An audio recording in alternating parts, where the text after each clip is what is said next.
Thursday, June 7th. Night from hell.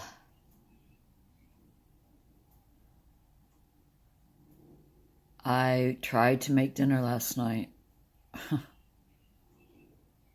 It was not difficult. Made clams and linguine.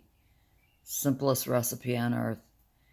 I got so off-balanced and dizzy and lightheaded doing that. I got it done and got up in my bed and cried and cried and cried and cried and cried because my head just wouldn't settle down just from doing that. But it doesn't stop there, because then, although I did fall asleep, at 2:30, I wake up with my heart racing, burning skin, craziness. No reason. Laid there till, oh my gosh, close to 5. I never went back to sleep. I did doze off and then had a nightmare. I had a nightmare from 5 to 5:30. I had a nightmare and then was right back awake with the nightmare.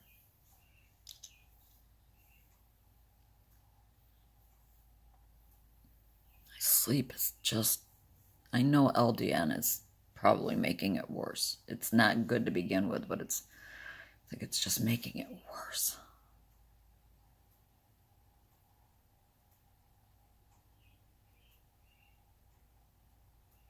So I have a whole day ahead of me of feeling like I have been just God took his thumb and just went.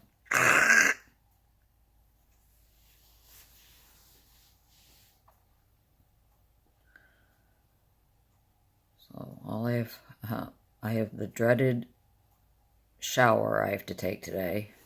I dread taking a shower. I dread washing my hair, watching my hair go down the drain. Dread it all. That's all I really have to do, other than I do have to get to the grocery store later when my husband gets home. Get my mother her groceries. I know it sounds like I'm doing that every 2 days.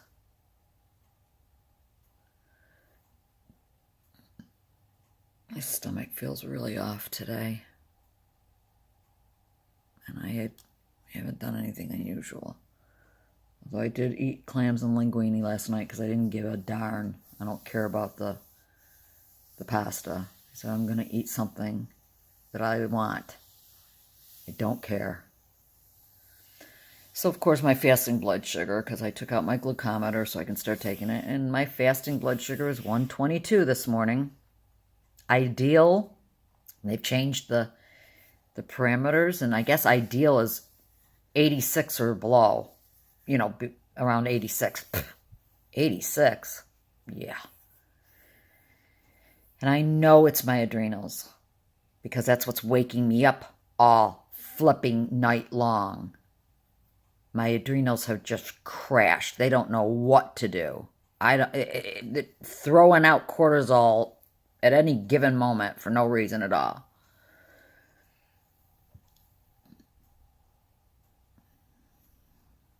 So that's June 7th. So far, so great.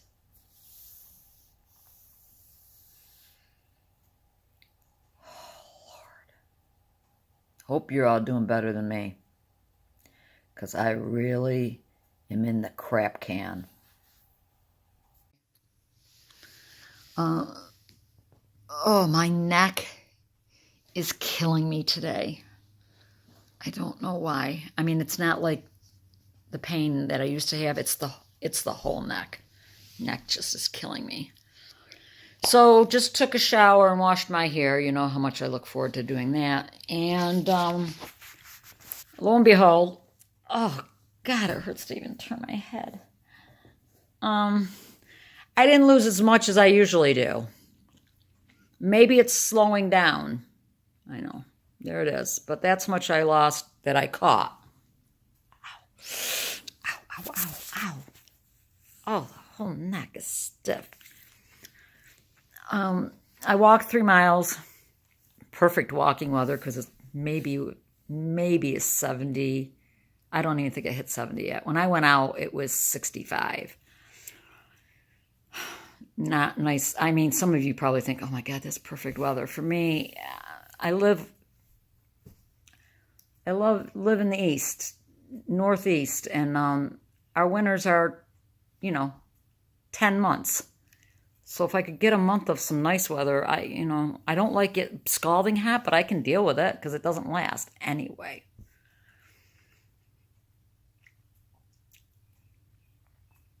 What was it I wanted to talk about? Oh, my neck is killing me. I don't want to take Motrin. I guess I'm going to have to put some stuff on it, but that stuff stinks. I have to wash my neck so it doesn't stink later. Anyway, benzos. Back to that. Oh, by the way, I ate more clams and linguine. I ate the rest of it for lunch. And now I've got to cut myself off the carbs. I was doing good for a week, and then I fell right into the ditch yesterday when I found out I was pre-diabetic. I ate the thing I'm absolutely not supposed to eat because it was like piss on it. And forgive me for saying that, but that's how I felt, piss on it. You know what? Now I got to worry about that too. Don't I have enough to worry about? Oh, before I forget. I was being told, if you got to color your hair, and I watched Jen and Michelle's vlogs, and it was funny because I was talking about my hair before I watched your vlogs, and you both were talking about your hair, and I was like, oh, how funny is that? But I think it was Michelle who said that she uses Garnier, or however you say it, as natural as possible. And so I Googled, because my daughter was telling me Avita is all natural. Well, guess what? There is no such thing. There is no such thing as all natural. Avita is probably the most natural with the least amount of chemicals. But just last year, Good Housekeeping did a study and wrote a big article on this very subject. And every hair color, unless it's henna, if you put henna in your hair, and God only knows, where do you go to get that done and how much?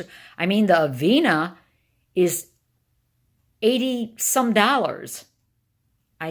That's for home coloring. I can't afford that. So I'm not gonna worry about it. I don't think the hair coloring is what is making my hair fall out of my head anyway, so I'm not gonna worry about it.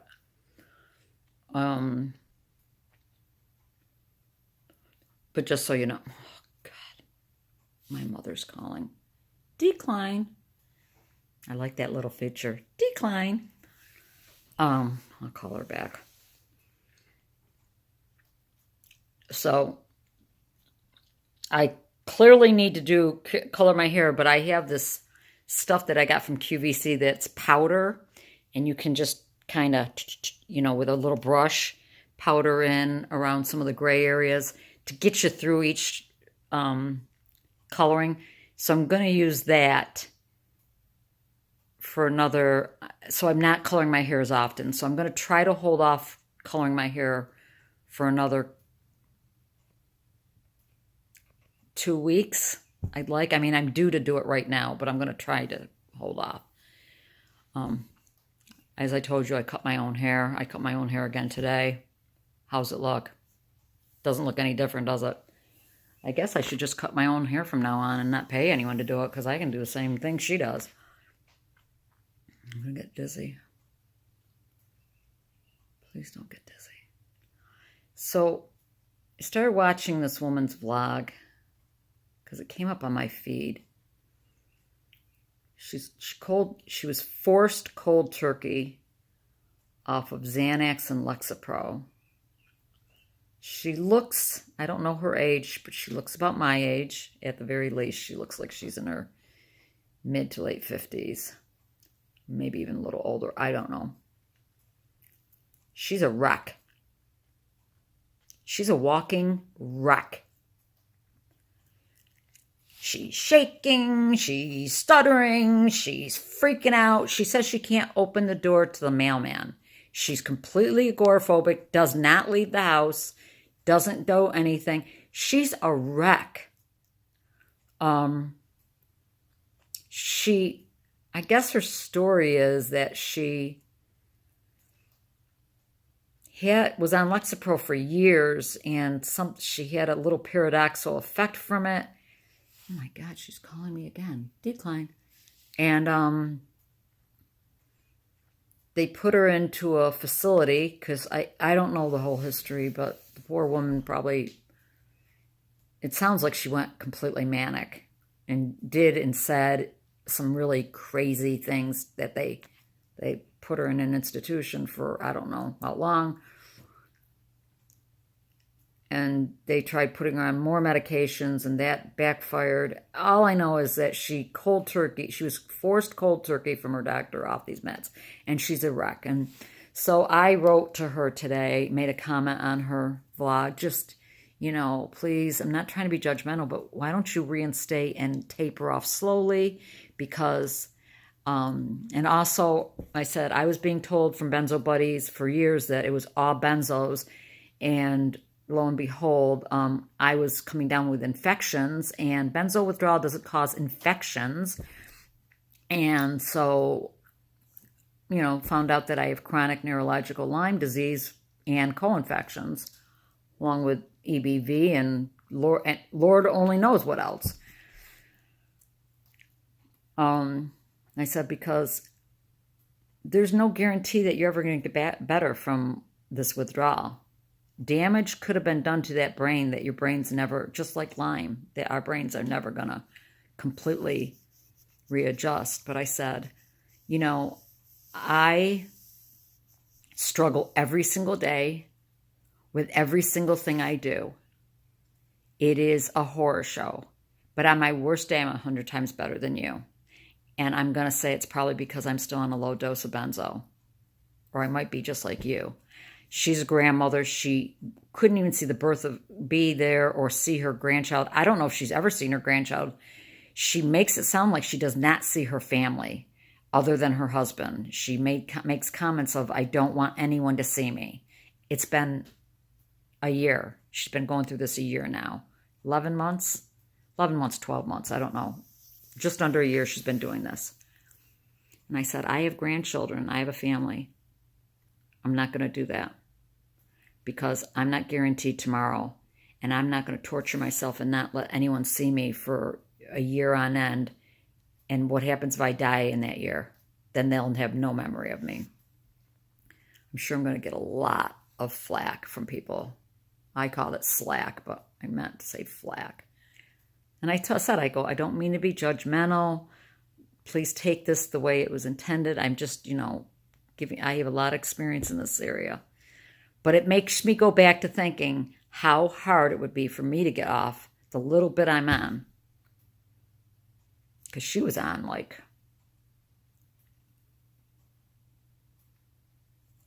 3 milligrams of what I take. And I take 0.5. She was on 3 milligrams. I'm just thinking out loud.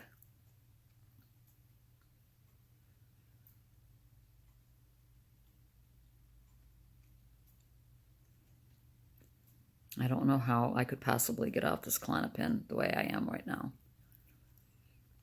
And yet, that little booger whisper in your ear, well, what if it's the Klonopin that's doing this to you? Making you do the things you're doing. I don't know. Scarlett O'Hara.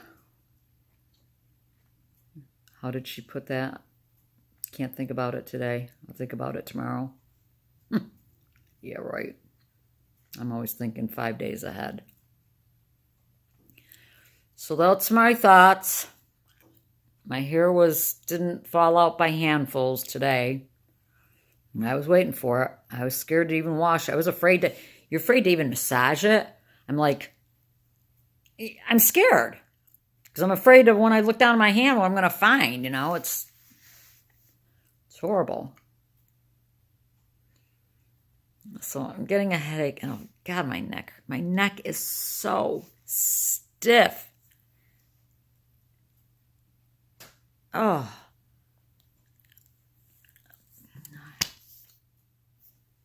Talk to you guys later. Oh, I'm going to have to go out after my husband gets home and get my mother her groceries. I told you that.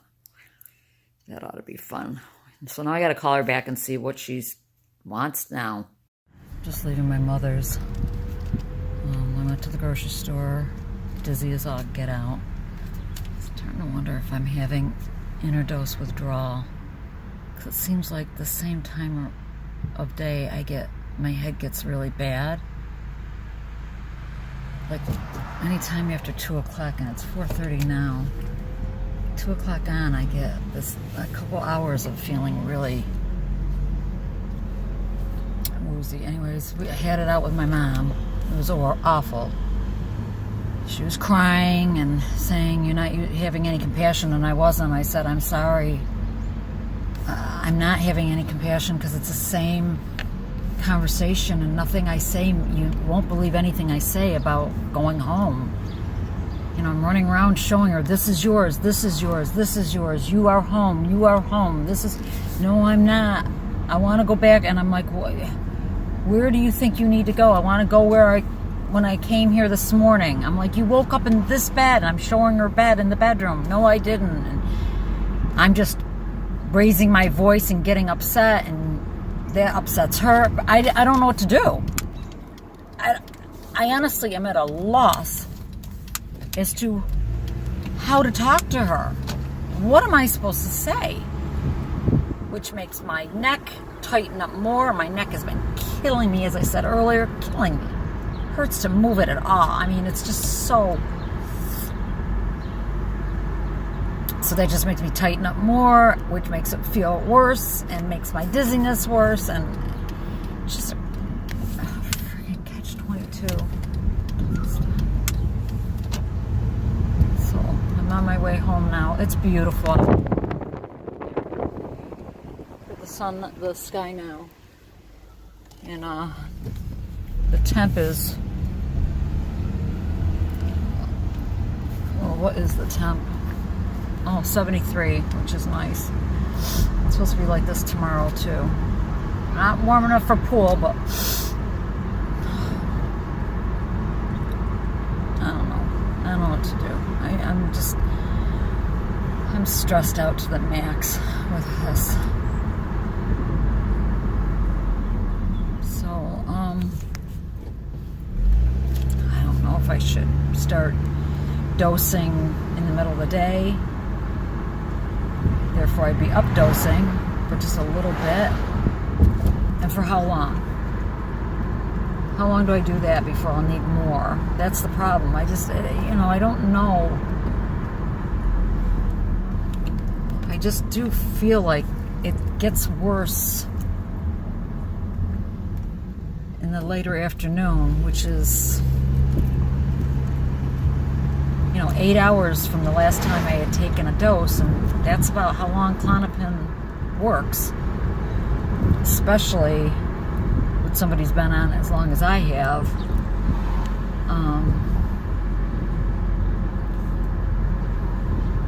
I don't know. I'm at a complete loss. Tomorrow I have to be at my granddaughter's school at 9:30 in the morning. God help me, please let me sleep tonight. Please let me get some sleep. Please, dear Jesus. And then from there, I have to go back to their house and watch the kids until the kids get out, the mom and dad get out of school. So it's only a couple hours, and hopefully my son-in-law will get the baby down for his nap before he leaves to go back to work. So I won't have to do that. I know I can't handle 3 children all on my own, and I thought my daughter was going to be helping me, but she's got to go right back home because she's got a plumber meeting her. $1,500 worth of plumbing work has to be done in her upstairs bathroom. Come on, open. So I'm going to be on my own. Anyways, I'm going to sign off. I don't have anything more to add for today, so see you later. I was going to sign off, but I just got a call from my mother. It's been 2 hours since I left her apartment. And she just called and said, I was wondering if you could come take me home now. I'm ready to go home now. 2 hours and she has no clue. Doesn't remember any of me being there. Doesn't remember nothing. Everything is washed out of her mind. I mean, one of the arguments we had was, she was saying she hadn't seen any aides all day, and her favorite aide had been there for breakfast and lunch, and at breakfast time had gotten her in the shower and washed her hair and got her dressed. No recollection. I did not see her. No, that did not happen. So at the very end of my visit, I was sitting with her and hugging her, and I said, if you could just not argue with me. When I tell you something, you have to believe it and not argue with it. She goes, well, if I want to, but my brain, I go, you cannot trust your brain at all. You have to stop arguing with me. But it's not going to happen because this is her nature. I've talked to several people who have loved ones, mothers, mostly mothers, but a couple with fathers who have this. And all of them are compliant. Whatever their daughter or son tells them to do or what is happening, okay, all right. Not my mom. Nope. She will argue until the last breath in her lungs. She will argue and argue and argue. Nothing I say is true. And I'm pointing out obvious things, like things that she's owned for years. And I'll say, like, that picture of your father.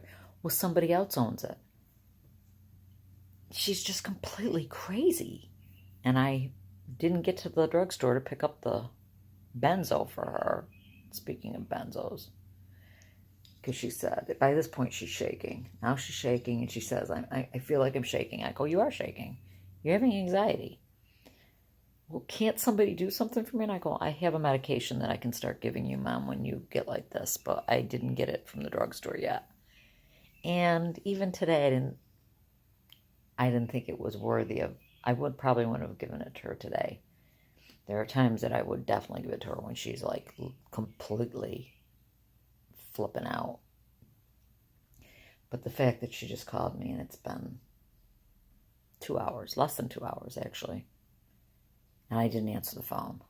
I just pulled her up on the camera and listened to what she was saying as she's calling me. And she's like, yeah, it's 20 after 6 and I was hoping you could take me home now. I'm ready to go home. And I'm not answering it. Oh, gotta go. My daughter's calling.